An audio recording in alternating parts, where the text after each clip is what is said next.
السلام علیکم لسنرز، آج جو میں ناول ریڈ کرنے جا رہی ہوں وہ ہے کوئی لمحہ گلاب ہو، جو کہ تحریر ہے نگہت عبداللہ کی۔ چلیے شروع کرتے ہیں قسط نمبر 9۔ پھر کتنے دن گزر گئے، اسے کچھ پتہ نہیں چل رہا تھا کہ ابو اس کے بارے میں کیا سوچ رہے ہیں۔ رابعہ اس کے سامنے امی سے پوچھتی تھی تو وہ بھی لا علمی کا اظہار کرتے کہتی، پتہ نہیں تمہارا باپ کیا سوچے ہوئے ہے، مجھ سے تو کوئی بات نہیں کی۔ اور اسے اب بیگم آفندی کی فکر نہیں تھی، نہ ان کی طرف سے یہ خدشہ کہ وہ اس کے دستخط شدہ پیپر کو استعمال کر کے اسے رسوا نہ کر دے۔ اسے صرف شہریار آفندی کا خیال تھا، جس کی محبت اسے پہرا رلاتی تھی۔ پتہ نہیں شہری، میں تمہارے بنا کیسے جیوں گی، وہ زندگی تو نہیں ہوگی۔ اے اللہ، میں سارے موسموں کے سارے دکھ جھیل لوں گی، بس ایک یہ دکھ نہیں، اس سے پہلے میں مر جاؤں۔ وہ کتنی دیر گھٹنوں کے گرد بازو لپیٹے طراق کا ہوش بلائے بیٹھی تھی، رابعہ کے آنے اور پکارنے پر بھی متوجہ نہ ہوئی۔ اے آخر رابعہ نے زور سے اس کے کندھے پر ہاتھ مارا تو وہ بہت خالی خالی نظروں سے اسے دیکھنے لگی۔ بس بہت ہو گیا، اپنی اداسیاں سمیٹ لو، رابعہ اس کے سامنے بیٹھتے کہنے لگی۔ میں تمہارے لیے خوشخبری لائی ہوں۔ وہ کچھ نہیں بولی۔ پوچھو گی نہیں؟ چلو میں خود ہی بتا دیتی ہوں۔ ابھی ابو نے میڈم آفندی کو فون کیا ہے اور اپنی رضامندی کے لیے کل رات کھانے پر بلا لیا ہے۔ رابعہ نے خاصے پرجوش انداز میں پتا کر اسے جھنجھوڑا تو اس کے سینے میں جانے کب سے رکی سانس ہونٹوں کی قید سے آزاد ہو گئی تھی۔ پھر وہ سیدھے سادے انداز میں بولی، سارے امتحان میرے حصے میں کیوں آتے ہیں؟ تمہاری بار تو ابو نے فوراً حامی بھر لی تھی، کیونکہ وہ جانتے تھے کہ اگر انہوں نے پسو پیش کی تو میں بہت ہنگامہ کروں گی اور تمہارا انہیں پتا ہے کہ رو دھو کر چپ ہو جاؤ گی۔ رابعہ خود ہی ہنسی، پھر کہنے لگی، بے وقوف، ایسے لوگوں کو اللہ بھی ان کے حال پر چھوڑ دیتا ہے۔ احتجاج کرنا اور لڑنا سیکھو، اگر تم چاہتی ہو کہ تمہاری بات مانی جائے۔ تمہارا کیا خیال ہے؟ میں احتجاج نہیں کر سکتی، لڑ نہیں سکتی؟ لڑ سکتی ہوں، لیکن میں کیا کروں؟ مجھے رنجشوں سے خوف آتا ہے۔ دلوں میں محبت کی جگہ اگر کدورتیں سما جائیں تو پھر ایک چھت تلے رہنا دشوار ہو جاتا ہے، اس لیے میں خاموش ہو جاتی ہوں۔ میری خاموشیاں رائے گاں تو نہیں گئی؟ وہ آخر میں کھل کر مسکرائی تو رابعہ اچھل کر بولی، رائے گاں؟ ارے بہت رنگ لائی ہیں، کل میڈم آفندی پوری تیاری کے ساتھ آ رہی ہیں۔ تیاری کے ساتھ؟ کیا مطلب؟ مطلب ان کا ایک ہی بیٹا ہے اور وہ اپنے سارے ارمان اس پر نکالنا چاہتی ہیں، اس لیے کل وہ انگوٹھی پہنانے کی رسم کریں گی، بلکہ شہریار بھی ساتھ آئیں گے۔ رابعہ نے بتایا تو اس کی دھڑکنیں تیز ہو گئی تھیں۔ اور ہاں، جب یہ سب ہوگا تو پھر ظاہر ہے یہاں کچھ اہتمام کرنا پڑے گا۔ بھیا بھابھی آئیں گے اور امی کہہ رہی ہیں وہ ماموں جی کے ہاں سے سب کو بلائیں گی، اسپیشلی اعظام بھائی، کیونکہ تمہیں پتہ ہے امی اپنی اولادوں سے زیادہ اپنے اس چہیتے بھتیجے پر بھروسہ کرتی ہیں، سارا انتظام وہی کریں گے، باقی ہم تو جیسے کام بگاڑنے والے ہیں۔ رابعہ نے مزید تفصیل بتا کر کہا تو وہ یہاں بھی اعظام بھائی کی طرفداری کرنے سے نہیں رہ سکی تھی۔ اعظام بھائی اصل میں ہر کام میں بہت خوش اسلوبی سے سر انجام دیتے ہیں اور ایک بار کے بعد انہیں دوبارہ نہیں کہنا پڑتا، وہ اپنی ذمہ داری سمجھتے ہیں۔ چلو اب تم شروع ہو جاؤ، رابعہ نے جنجلا کر ٹوکا تو وہ ہنستے ہوئے بولی، میں کیا کروں، مجھے تو وہ اچھے لگتے ہیں۔ خدا کے لیے، رابعہ ہاتھ جوڑ کر مزید کچھ کہنا چاہتی تھی کہ سونی آ کر پوچھنے لگی، باجی آپ کل کیا پہنیں گی؟ کپڑے؟ رابعہ کے جواب پر وہ جہاں ہنسی وہاں سونی اپنے آپ میں سمٹ کر بولی، کون سے؟ رات میں اطمینان سے دیکھوں گی، تم نے کون سے نکالے ہیں؟ رابعہ نے جواب کے ساتھ پوچھا، وہ جو بھیا کی شادی پر پہنے تھے۔ ٹھیک ہیں، سونی نے بتا کر پوچھا تو رابعہ برا سا منہ بنا کر بولی، چل جائیں گے۔ اتنی بے دلی سے تو نہ کہو، اس کا دل ٹوٹ جائے گا۔ وہ رابعہ کو ٹوک کر سونی سے بولی، بہت اچھے ہیں سونی، وہی پہننا۔ اور آپ کون سے پہنیں گی؟ سونی نے شوق سے پوچھا تھا۔ دیکھو امی کیا کہتی ہیں، جو وہ کہیں گی پہن لوں گی، اس نے کہا تو رابعہ سونی کو دیکھ کر بولی، اب امی سے جا کر پوچھو وہ کیا پہنے گی، آپ تو بس ایسے ہی ہیں۔ سونی روٹھے لہجے میں کہتی چلی گئی تو رابعہ اسے دیکھ کر ہنستے ہوئے بولی، پتہ نہیں کس پر گئی ہے، بہت معصوم ہے، میں جب اس کے بارے میں سوچتی ہوں تو پریشان ہو جاتی ہوں، اللہ اسے ہر آزمائش سے محفوظ رکھے، اس نے کہہ کر گہری سانس کھینچی تھی۔ بیگم آفندی اس وقت سب بھول کر صرف شہریار کی خوشی میں خوش تھیں اور ان کا بس نہ چل رہا تھا کہ سارے شہر میں چراغاں کر ڈالے۔ وہ ضرور کرتی، لیکن فائقہ کے ابو نے صرف انہیں بلایا تھا، یعنی باقاعدہ تقریب کا کوئی پروگرام نہیں رکھا۔ پھر بھی بیگم آفندی نے انہیں یہ باور کروا دیا تھا کہ وہ اپنے سارے ارمان پورے کریں گی، کیونکہ ان کا ایک ہی بیٹا ہے اور اس پر ابو خاموش ہو گئے تھے، گو کہ زیادہ وقت نہیں تھا۔ پھر بھی بیگم آفندی نے کوئی کسر نہیں چھوڑی تھی۔ فائقہ کے لیے شرارہ سوٹ، میچنگ سینڈل، چوڑیاں، بیوٹی باکس، زیورات، اس کے علاوہ مٹھائی، پھل اور پھول بے حساب تھے۔ وہ شام اترنے سے پہلے شہریار کے ساتھ فائقہ کے گھر پہنچی تو استقبال کو ابو کے ساتھ ماموں جی، اعظام اور سلیمان موجود تھے۔ بیگم آفندی کو چونکہ کسی سے کوئی دلچسپی نہ تھی، اس لیے مربتاً تک انہوں نے رسمی کلمات نہیں کہے اور خاصی بے نیازی سے آگے بڑھ گئی، جبکہ شہریار نے ہر ایک سے مصافحہ کیا تھا اور آخر میں ابو کے ساتھ ڈرائنگ روم میں داخل ہو گیا تھا۔ اتنا بہت کچھ لانے کی کیا ضرورت تھی؟ ابو نے بیٹھتے ہی کہا تو بیگم افندی ان کی طرف متوجہ ہو کر بولی، آپ نے مہلت کہاں دی؟ اتنی ایمرجنسی میں بس یہی کچھ ہو سکا۔ پھر بھی بہت ہے، امی نے کہا تو انہوں نے ذرا سے کندھے اچکائے، پھر کہنے لگیں، میری کون سی اور اولادیں بیٹھی ہیں، ایک ہی بیٹا ہے، اس کے لیے جتنا کروں کم ہے، پھر اس کے بچوں تک پتہ نہیں زندگی مہلت دیتی ہے کہ نہیں۔ کیوں نہیں، انشاءاللہ بہت خوشیاں دیکھیں گی آپ، امی نے کہا تو فوراً بولی، بس آپ جلدی سے شادی کر دیں۔ امی قصدن ذرا سا مسکرائیں اور کچھ سمجھ میں نہ آیا تو اٹھ کھڑی ہوئیں، میں ذرا بچیوں کو دیکھ لوں۔ بیگم افندی ان سے دامن بچانے پر خاصی جزبز ہوئیں، پھر بظاہر مامی جی سے ادھر ادھر کی باتیں کرنے لگیں، لیکن بہت جلدی انہیں گھبراہٹ ہونے لگی کیونکہ ماما جی خالص گھریلو عورت تھیں۔ بیگم افندی کے لیے گھریلو باتیں، وہ بھی ایک متوسط طبقے کی عورت کے ساتھ، بہت مشکل تھا۔ جبھی مصلحتاً بھی وہ خود پر جبر نہ کر سکیں، مامی جی کی طرف سے رخ موڑ کر شہریار سے مخاطب ہوئیں، تم بور تو نہیں ہو رہے؟ کیوں، آپ بور ہو گئیں؟ شہریار نے حیران ہو کر کہا تو فوراً بات بدل گئیں، انگوٹھی تم پہناؤ گے یا میں اندر جا کر؟ جیسے آپ مناسب سمجھیں۔ میری بات چھوڑو، تم کیا چاہتے ہو؟ انہوں نے ٹوک کر پوچھا تو وہ مسکرا کر بولا، آپ جانتی ہیں کبھی کبھی تم مجھے مشکل میں ڈال دیتے ہو، خیر میں دیکھتی ہوں ان لوگوں کا کیا پروگرام ہے۔ وہ کہتے اٹھ کھڑی ہوئیں اور ابو کو سوالیہ نظریں دیکھ کر یہ لہجہ پھر رک گئیں، پھر ایکسکیوز می کہنے پر اتفاق کیا اور کمرے سے نکلی تو برآمدے میں امی کو دیکھتے پوچھنے لگیں، فائقہ تیار ہو گئی؟ آپ دیکھ لیں، امی نے کہہ کر فائقہ کے کمرے کی جانب اشارہ کیا تو وہ رکے بغیر اس طرف آ گئی تھیں۔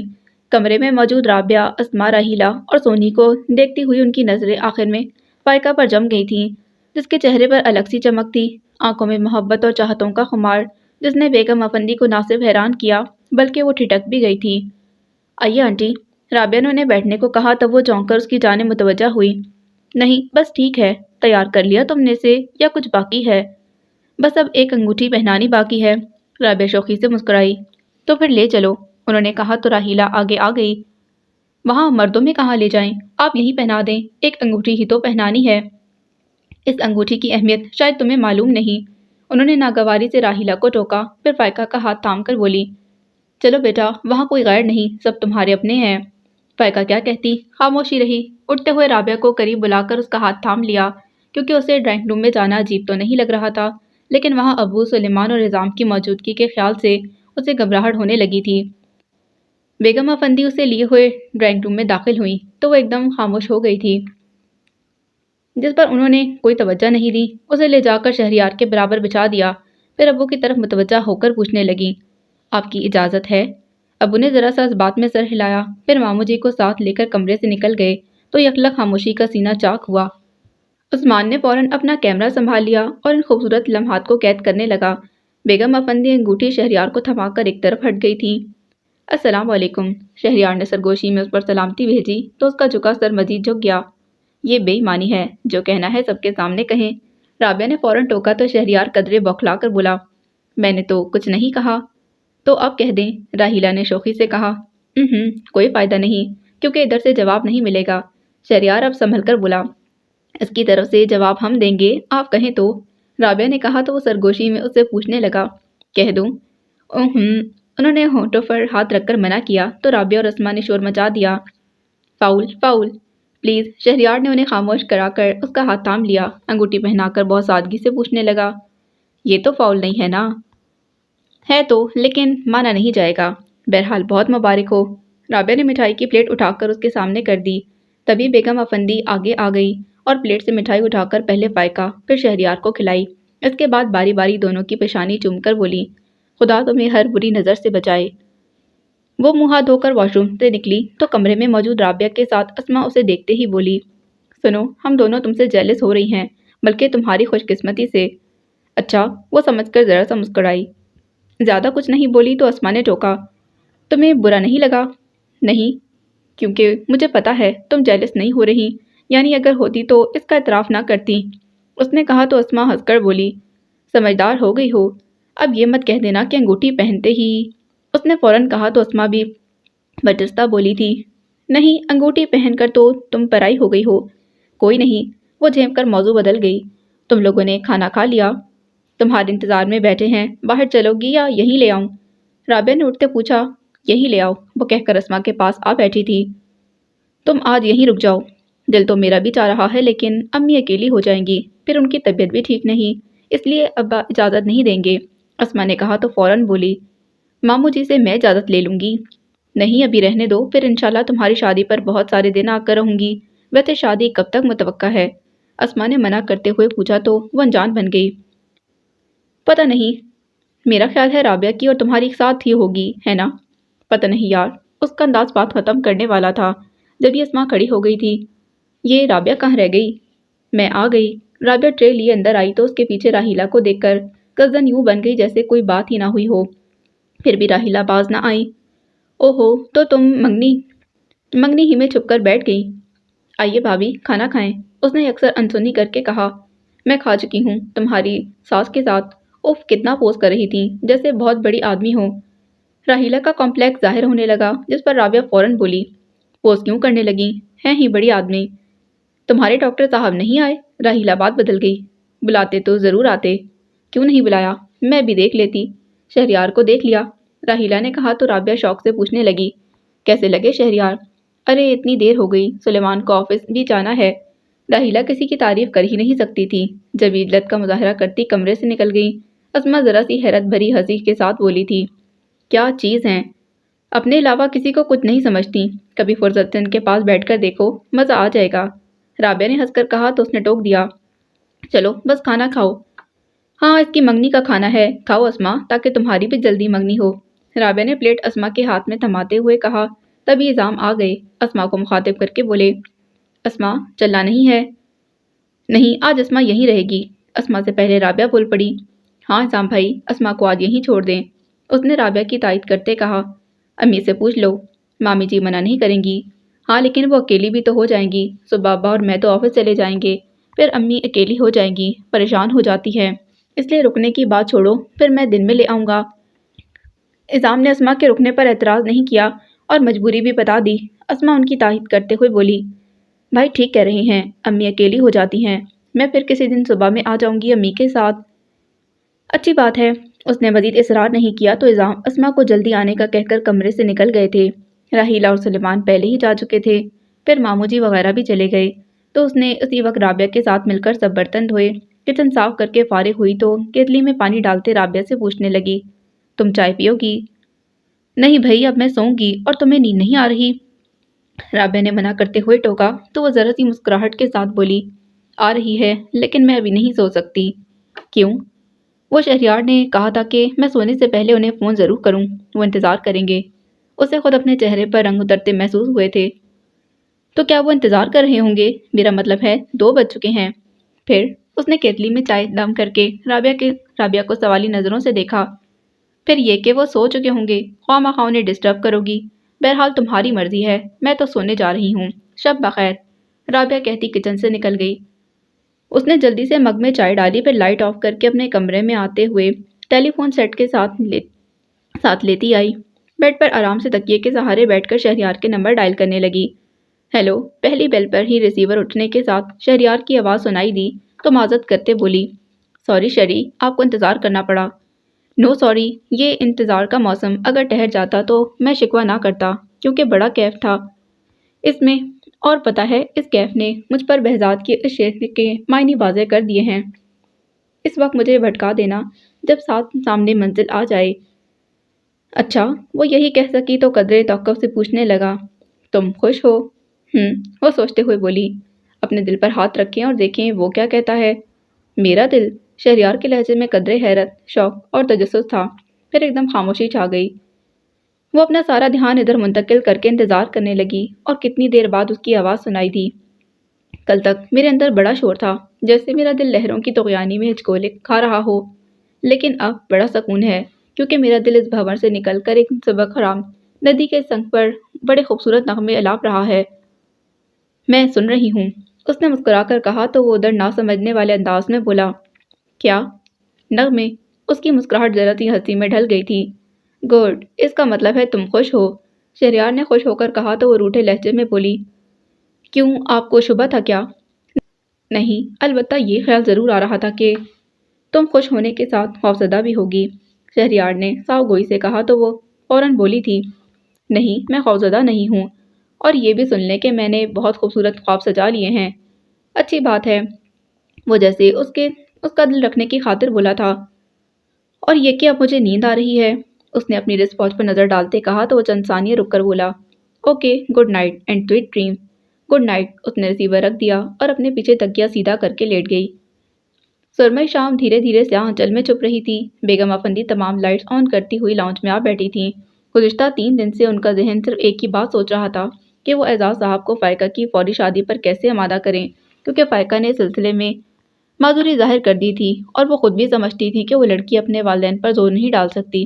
پھر ان کے حالات بھی وہ دیکھ چکی تھی، بیماری اور بیکاری کے بعد گو کہ اب اعزاز احمد کی جاب بحال ہو گئی تھی، لیکن وہ فائقہ کی شادی کرنے کی پوزیشن میں نہیں تھے۔ منگنی والے روز انہوں نے صاف لفظوں میں تو نہیں، البتہ اشارتاً کہہ دیا کہ وہ پہلے رابعہ کی شادی کریں گے۔ بیگم افندی بظاہر انجان سی بن گئیں، لیکن ان کا ذہن اس وقت اسی فکر میں الجھا ہوا تھا، اور آج تیسرے دن بھی وہ اسی سوچ میں بیٹھی تھیں، لیکن کچھ نہیں سمجھ آ رہا تھا کہ کیا کریں، اور کیونکہ ان کی لغت میں لفظ ناممکن تھا ہی نہیں، اس لیے وہ مایوس نہیں ہو رہی تھیں، البتہ مسلسل سوچنے سے ان کا ذہن چٹکنے لگا تھا۔ تب اپنا دھیان بٹانے کے لیے وہ سر جھٹک کر ادھر ادھر دیکھنے لگی۔ ٹیلی فون سیٹ قریب کھینچ کر شہریار کا معلوم کرنے کے لیے انہوں نے رامش کے نمبر کو ڈائل کیا، پھر اچانک ایک خیال کے تحت فوراً پیڈل پر ہاتھ مار کر عروبہ کے نمبر ڈائل کیے اور خود کو ڈھیلا چھوڑ کر انتظار کرنے لگی۔ ہیلو۔ چوتھی بیل کے بعد ادھر سے مردانہ آواز آئی تو فوراً بولی، عروبہ سے بات کروا دیں۔ جی آپ؟ میں شہری کی ماما بات کر رہی ہوں۔ عروبہ کہاں ہے؟ بہت دنوں سے آئی نہیں۔ انہوں نے وہی انداز اختیار کیا جو ابتدا میں عروبہ کے لیے ہوا کرتا تھا۔ 1 منٹ میں بلاتا ہوں۔ وہ پھر انتظار کرنے لگی۔ السلام علیکم۔ چند لمحوں بعد عروبہ کی آواز سنتے ہی خوش دلی سے بولی، جیتی رہو، کیسی ہو؟ بالکل ٹھیک، آپ کیسی ہیں آنٹی؟ ان کے برعکس عروبہ بات کرتے جھجک رہی تھی۔ تمہاری طرح بالکل ٹھیک، اور تم کہاں غائب ہو گئی؟ بہت عرصہ ہو گیا تمہیں دیکھے ہوئے۔ وہ آنٹی میں اصل میں کمپیوٹر کورس کر رہی ہوں۔ شہری کیسا ہے؟ عروبہ نے جواب کے ساتھ پوچھا تو تفاخر سے بولی، بالکل ٹھیک، اور آج کل بہت خوش، ہواؤں میں اڑ رہا ہے۔ اچھا، کیا پا لیا؟ عروبہ ذرا سی ہنسی تھی، جس پر وہ مزید تن کر بولی، اپنی محبت، جس لڑکی سے محبت کرتا تھا عنقریب اسے شادی کرنے والا ہے۔ شادی؟ لیکن آنٹی وہ تو… اس نے تمہیں بتایا نہیں؟ بیگم افندی اکثر انسنی کر کے کہنے لگی، سرپرائز دینا چاہتا ہوگا۔ خیر تم تیاری کر رکھو کیونکہ زیادہ دن نہیں ہے۔ وہ تو ٹھیک ہے آنٹی، لیکن… اوکے، اپنی ممی کو میرا سلام کہنا۔ انہوں نے شہریار اور اس کے ساتھ رامش کو آتے دیکھ کر فون بند کر دیا۔ السلام علیکم ماما۔ دونوں نے ایک ساتھ سلام کیا۔ وعلیکم السلام۔ کہاں چلے گئے تھے تم؟ یوں ہی آوارہ گردی کا شوق چڑھایا تھا، رامش نے صوفے پر گرتے ہوئے کہا تو شہریار کو دیکھ کر بولی، بس یہی کچھ دن ہے آزادی کے، پھر فائقہ آ جائے گی تو یہ سارے شوق ختم کرنے پڑیں گے۔ کب لا رہی ہیں فائقہ کو؟ رامش نے فوراً پوچھا۔ بہت جلدی، ابھی میں یہی سوچ رہی تھی کہ کوئی قریبی تاریخ رکھ لوں۔ وہ یوں بولی جیسے سب ان کے ہی اختیار میں ہو۔ ان سے بات کر لی آپ نے؟ فائقہ کے والدین سے؟ رامش نے پوچھا اور شہریار یوں متوجہ ہوا تھا جیسے یہ سوال اس نے اٹھایا ہو۔ نہیں، لیکن انہیں کیا اعتراض ہوگا؟ ظاہر ہے شادی تو کرنی ہے، اور میں 1-2 دن میں جاؤں گی ان کی طرف۔ وہ بولتے ہوئے اٹھ کھڑی ہوئی اور اگلا سوال اٹھنے سے پہلے پوچھنے لگی، کھانا لگواؤں؟ ہم تو ابھی نہیں کھائیں گے، لیکن آپ ضرور کھا لیں، شہریار نے کہا، پھر رامش کو لے کر اپنے کمرے میں چلا گیا۔ بیگم افندی ڈرائنگ روم میں آ گئی کیونکہ سمجھ گئی تھی کہ دونوں باہر سے کچھ کھا کر آئے ہوں گے، اس لیے انہوں نے اصرار بھی نہ کیا، انتظار اور کھانا کھا کر اپنے کمرے میں آ گئی۔ ان کا ذہن پھر اس بات میں الجھ گیا تھا کہ وہ ایسا کیا کہیں جو اعزاز صاحب فائقہ کی فوراً شادی پر آمادہ ہو جائیں۔ جب تک وہ اس فکر سے آزاد نہ ہو جائیں گی چین سے نہیں سو سکتی تھیں۔ اس رات تو ان کی نیند بھی یوں اڑی کہ بیڈ پر لیٹ ہی نہ سکی، مسلسل ٹہلتی رہیں جب انہیں ایک راہ سجھائی دی۔ اس کے بعد وہ سو تو گئی، لیکن مسلسل ٹینشن نے انہیں بیمار کر دیا تھا۔ ماما، شہریار ناشتے کی ٹیبل پر انہیں موجود نہ پا کر ان کے کمرے میں آ گیا اور انہیں لیٹے دیکھ کر تشویش سے پوچھنے لگا، کیا ہوا ماما، آپ ابھی تک؟ بس کچھ طبیعت ٹھیک نہیں ہے۔ وہ تکیہ سیدھا کر کے ذرا سا اونچا ہو گئی۔ بخار ہو گیا ہے کیا؟ شہریار نے آگے آ کر پہلے ان کی پیشانی چھوئی، پھر ہاتھ تھام کر ان کے پاس ہی بیٹھ گیا۔ ڈاکٹر کو فون کروں؟ ابھی نہیں، بعد میں خود کر لوں گی، تم جا کر ناشتہ کرو اور مجھے چائے بھجوا دو۔ صرف چائے نہیں ماما، کچھ کھا بھی لیں، شہریار نے اٹھتے کہا۔ کھا لوں گی، تم فکر مت کرو، ابھی بس چائے دو اور ہاں آفس ضرور جانا۔ انہوں نے سہولت سے منع کرتے کہا تو بے دلی سے بولا، چلا جاؤں گا لیکن اب وہاں دل نہیں لگتا، جس کی وجہ سے دل لگتا تھا اب وہ یہیں آ جائے گی۔ بیگم افندی قصدن مسکراتی اٹھ کھڑی ہوئی۔ کہاں جا رہی ہیں؟ واش روم، منہ ہاتھ تو دھو لوں۔ اوکے، میں چائے بھجواتا ہوں۔ شہریار کمرے سے نکل گیا تو انہوں نے واش روم کا رخ کیا اور جب واپس آئیں تو کارنر ٹیبل پر چائے موجود تھی۔ پھر جب تک شہریار آفس نہیں چلا گیا ان کا دھیان بس اسی طرف لگا رہا۔ اس کے بعد انہوں نے فیکٹری فون کر کے مینیجر کو کام کے متعلق کچھ ضروری پوائنٹس نوٹ کروائے۔ پھر رات جو انہیں ایک راہ سجائی دی تھی اسے یکسوئی سے سوچ کر اعزاز احمد کو ان کے آفس فون کر ڈالا۔ ادھر جب اعزاز احمد لائن پر آ گئے تب کچھ کمزور سی آواز میں بولی، السلام علیکم اعزاز صاحب، میں بیگم افندی بات کر رہی ہوں۔ جی وعلیکم السلام، کیسی ہیں بیگم صاحبہ آپ؟ بس وہ رک کر بولی، کل سے طبیعت ٹھیک نہیں۔ اوہ کیا بخار؟ نہیں، میرے ساتھ اور مسئلہ ہے، میں نے آپ کو اس وقت فون بھی اس لیے کیا کہ میں صرف آپ کو بتانا چاہتی ہوں۔ انہوں نے کہا تو ادھر اعزاز احمد پرسوچ انداز میں بولے، جی فرمائیے۔ ابھی نہیں اعزاز صاحب، میرا مطلب ہے اس وقت تو آپ آفس میں مصروف ہوں گے، ہاں اگر آپ کو زحمت نہ ہو تو آفس کے بعد میری طرف آ جائیں۔ زحمت کیسی، میں آ جاؤں گا۔ تھینک یو اعزاز صاحب، تھینک یو ویری مچ۔ بیگم افندی نے سلسلہ منقطع کر کے گہری سانس کھینچی، پھر کچھ دیر سوچنے کے بعد ناشتے کے لیے اٹھ گئی تھیں۔ ان کا خیال تھا کہ اعزاز احمد کو ان کا مسئلہ جاننے کی جلدی ہوگی اور وہ آفس ٹائم سے پہلے ہی ان کے پاس آ جائیں گے۔ ایسا ہی ہوا۔ 4 بجے رشید نے اعزاز احمد کے آنے کی اطلاع دی تو انہیں ڈرائنگ روم میں بٹھانے کا کہہ کر یوں ہی بے مقصد ادھر ادھر ٹہلنے لگی۔ غالباً انہیں انتظار کروانا چاہتی تھیں، اس لیے خاصی تاخیر سے ڈرائنگ روم کا رخ کیا تھا۔ اندر داخل ہوتے بولی، سوری میں اصل میں سو رہی تھی۔ پھر تو میں نے آپ کو ڈسٹرب کیا۔ اعزاز احمد اٹھ کھڑے ہوئے۔ نہیں پلیز تشریف رکھیں۔ شکریہ۔ اعزاز احمد بیٹھتے ہی سوالیہ نظروں سے دیکھنے لگے۔ کیا لیں گے آپ، چائے یا؟ صرف چائے، اعزاز احمد فوراً بولے۔ غالباً وہ ان باتوں میں وقت ضائع نہیں کرنا چاہتے تھے۔ بیگم افندی نے دروازے تک جا کر رشید کو چائے لانے کا کہا، پھر واپس آ کر بیٹھتے کہنے لگی، معاف کیجیے گا مجھے آپ کو زحمت دینی پڑی، اصل میں بات ہی ایسی ہے کہ میں سب کے سامنے تو کہہ سکتی ہوں لیکن صرف شہریار کی وجہ سے، یوں سمجھے کہ میں خود اپنے آپ سے بھی چھپاتی ہوں کیونکہ وہ مجھ سے بہت محبت کرتا ہے۔ میری ذرا سی تکلیف، ذرا سی بیماری سے بہت پریشان ہو جاتا ہے، شاید اس لیے کہ اس نے جب سے ہوش سنبھالا صرف مجھے دیکھا اور مجھے بھی صرف اس کی فکر ہے، میرے بعد کہیں وہ اکیلا نہ ہو جائے۔ ارے نہیں بیگم صاحبہ، آپ ماشاءاللہ۔ اعزاز احمد نے پہلو بدلتے اس قدر کہا کہ بول پڑی، میں کچھ وقت کی مہمان ہوں۔ جی؟ اعزاز احمد سمجھے نہیں اور ٹھٹکے بھی۔ جی میں صرف آپ کو بتا رہی ہوں مجھے بلڈ کینسر ہے، بہت علاج کے بعد بھی ڈاکٹر زندگی کی امید نہیں دلا رہے، بلکہ اب تو بالکل ہی مایوسی ہے۔ وہ مایوسی سے کہہ کر اعزاز احمد کو دیکھنے لگی جو حیرت اور افسوس میں گھرے کچھ بول ہی نہیں پائے تھے۔ قدرے توقف سے پھر گویا ہوئیں، میں مرنے سے نہیں ڈرتی، نہ افسوس ہے، بس شہری کی فکر ہے اور میں چاہتی ہوں میرے سامنے اس کا گھر آباد ہو جائے تاکہ میرے بعد وہ اکیلا نہ رہے۔ آپ اطمینان رکھیں، انشاءاللہ آپ کے سامنے ہی۔ اعزاز احمد نے گلا صاف کر کے انہیں تسلی دینے کی کوشش کی۔ میرے پاس زیادہ وقت نہیں ہے کیونکہ یہاں کے ڈاکٹر جواب دے چکے ہیں، میں نے اپنی تمام رپورٹس لندن بھجوائی ہیں اور وہاں سے جواب آنے پر ہو سکتا ہے مجھے لندن جانا پڑے، اور اس سے پہلے میں چاہتی ہوں شہری کی شادی ہو جائے کیونکہ میرے پاس زندہ واپس آنے کا یقین نہیں۔ وہ قصدن ٹھہر ٹھہر کر بول رہی تھی، پھر کچھ توقف کے بعد شاید اعزاز احمد کچھ کہیں لیکن وہ سوچ میں پڑ گئے تھے۔ میرا مقصد آپ کو پریشان کرنا نہیں، اور یہ پریشانی کی بات ہے بھی نہیں کیونکہ آپ کو بیٹی تو بیانی ہی ہے۔ جی لیکن میں ابھی اس پوزیشن میں نہیں، آپ تو جانتی ہیں میری بیماری نے مجھے الٹا مقروض کر دیا ہے، گورنمنٹ جاب بھی نہیں جو ریٹائرمنٹ لے کر پروویڈنٹ فنڈ کا سہارا لے لوں۔ اعزاز احمد نے مایوسی کے ساتھ اپنی مجبوری بیان کی۔ اعزاز صاحب، ہم اور آپ الگ نہیں، ہمارے بچوں نے ہمیں ایک کر دیا ہے، آپ پیسوں کی فکر نہ کریں۔ انہوں نے بہت طریقے سے اعزاز احمد کو گھیرا۔ میں پہلے ہی آپ کا مقروض ہوں۔ اعزاز احمد سر جھکا کر بولے تھے، بالکل نہیں، بھول جائیں اسے اور بس شادی کی تیاری کریں، صرف فائقہ ہی نہیں رابعہ بھی، اچھا ہے دونوں کی ساتھ ہو جائے گی۔ بیگم افندی اس وقت یکسر مختلف روپ میں خود اپنے آپ کو بھی اجنبی لگ رہی تھی کیونکہ ہمیشہ تفاخر سے گردن اکڑا کر احسان کرنا وہ اپنا حق سمجھتی تھیں اور احسان تو وہ ابھی بھی کر رہی تھیں، لیکن اس کے ساتھ جو عاجزی ظاہر کرنی پڑ رہی تھی وہ ان کے مزاج کے بالکل خلاف تھی۔ بہرحال اپنے مقصد کے لیے انہوں نے خود پر جبر تو کیا اعزاز احمد کو زیر کر کے ہی اٹھی تھی۔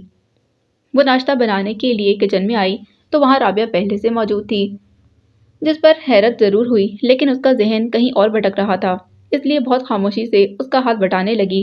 رابعہ بھی خلاف عادت خاموش رہی، لیکن کتنی دیر دونوں کے درمیان کوئی بات نہ ہوئی۔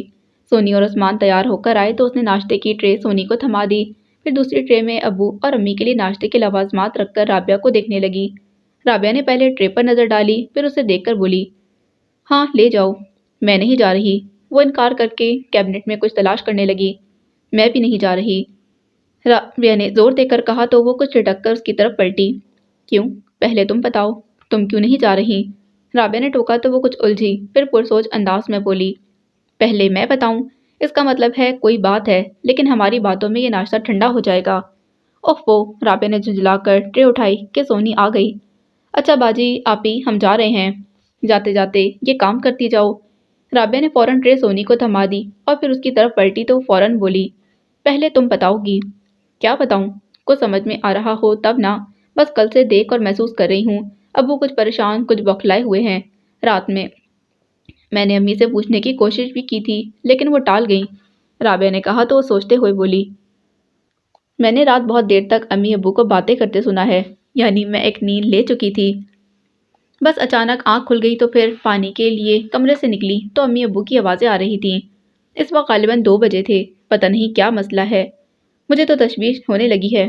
ابو آفس چلے جائیں گے تو امی سے پوچھیں گے، رابعہ خود سے بولی، وہ بتائیں گی، میرا مطلب ہے رات تو تمہیں ٹال دیا۔ اس نے مایوسی کا اظہار کیا، اس وقت ابو تھے نا، اس لیے میں نے بھی زیادہ اصرار نہیں کیا۔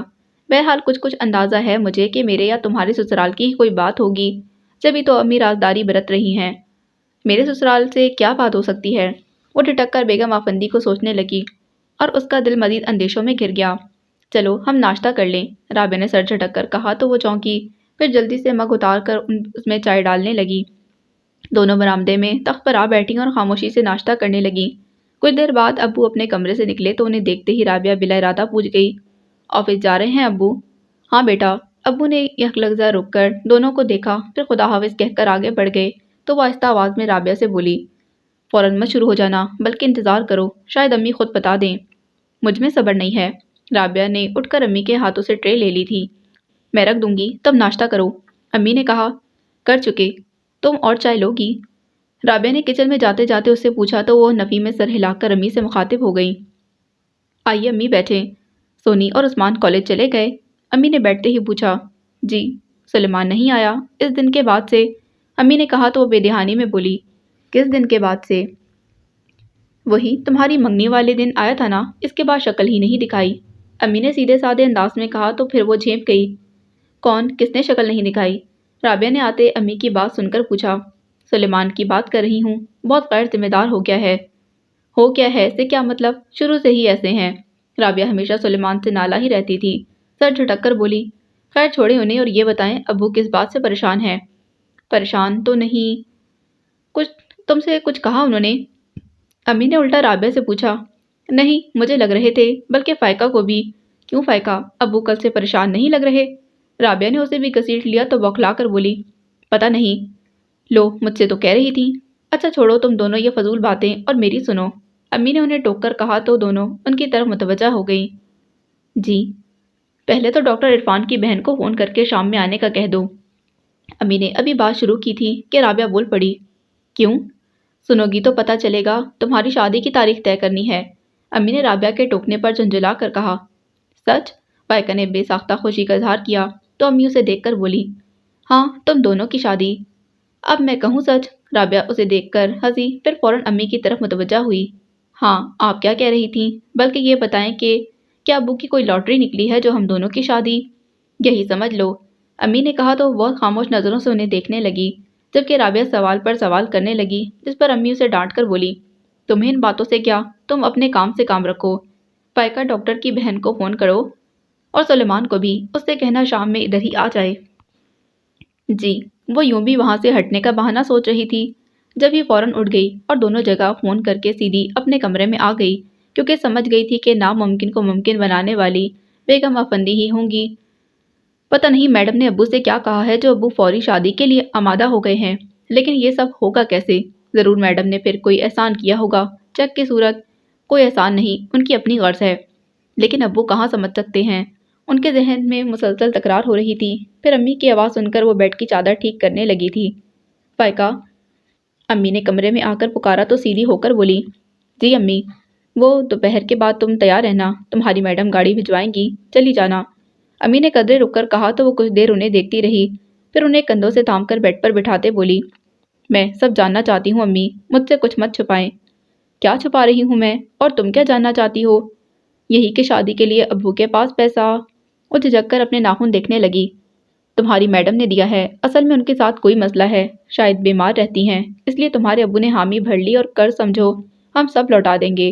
اور ہاں، یہ تم شہریار کو مت بتانا، انہوں نے منع کیا ہے، اس بیچارے کو تو اپنی ماں کی بیماری کا ہی پتہ نہیں۔ اللہ رحم کرے، کتنی اچھی نیک خاتون ہے، اللہ انہیں صحت تندرستی دے، اپنے بیٹے کی خوشیاں دیکھیں۔ امی احسان مندی سے مغلوب پھر بیگم افندی کو دعائیں دینے لگیں تو اس نے گھبرا کر انہیں پکارا، امی؟